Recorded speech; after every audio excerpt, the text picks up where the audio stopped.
Hi and good morning, everybody. It's Alan Stewart with Royal LePage Sussex here. Just taking a look at some video I captured with my drone back this past weekend on January the 13th, if you can believe it. It looks like the middle of summer, but this is up at the beautiful Skookumchuck Narrows up in Egmont, just north of Pender Harbour, where I live. And today we're going to focus on Pender Harbour and what's been happening in the real estate market here over the past 3 years.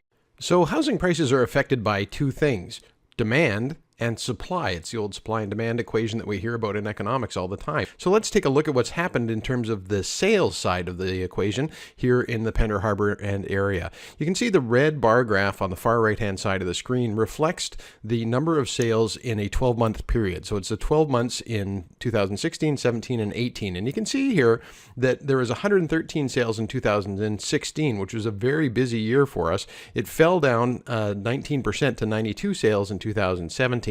And then fell way down this past year to only 53 sales in 2018.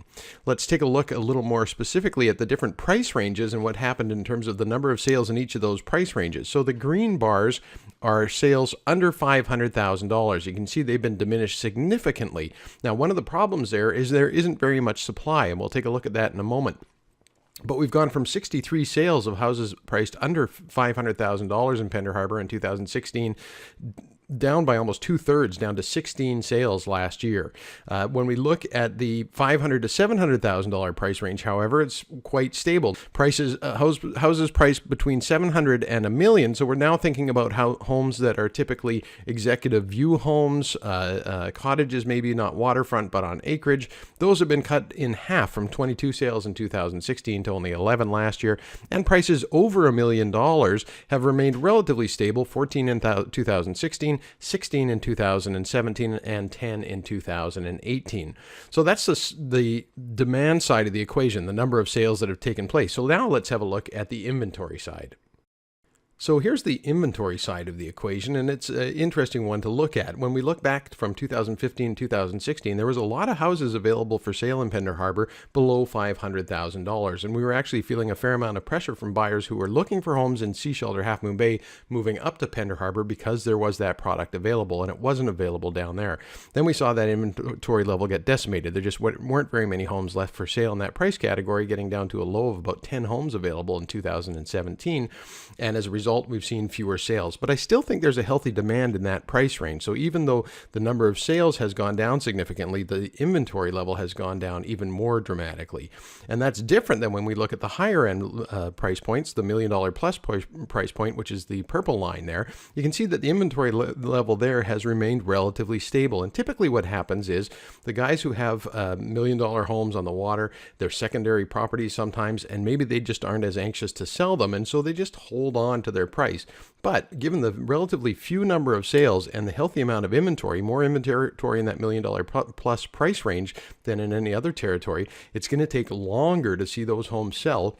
So we take those two pieces of information, the supply and the demand, the number of sales and the amount of inventory that's available, to come up with a sales to active ratio. And this is the tool the real estate board uses to determine whether we're in a buyer's market, a balanced market, or a seller's market. When anywhere between 10 and 22 houses out of every 100 houses available for sale are selling in a given month, they consider that to be a balanced market.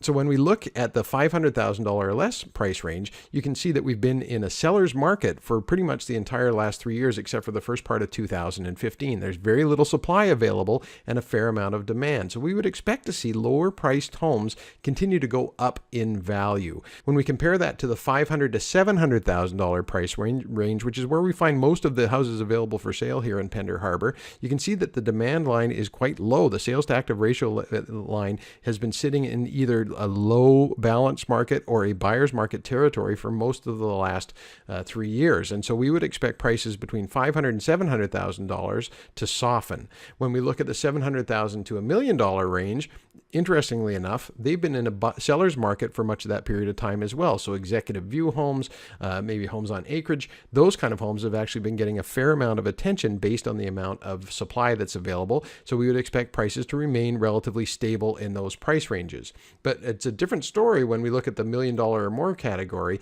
where we have very little demand compared to the amount of supply. We're carrying right now about 35 houses on average priced at above $1 million in Pender Harbour. And we look at the average numbers of sales over the course of the year, it really turns out to be about 1, maybe 2 sales per month. What we're talking about is around 3 years worth of inventory, way too much inventory. But sellers in that price range often just want to hold on to their prices, especially if they bought into the market for a lot less money, or if it's a recreational property that they're not really anxious to sell. So in that price range, there's no question that analysts would say you're going to have to soften your price expectations if you want to get your house sold in this market. You really virtually have to be the pick of the litter in order to sell in a reasonable period of time.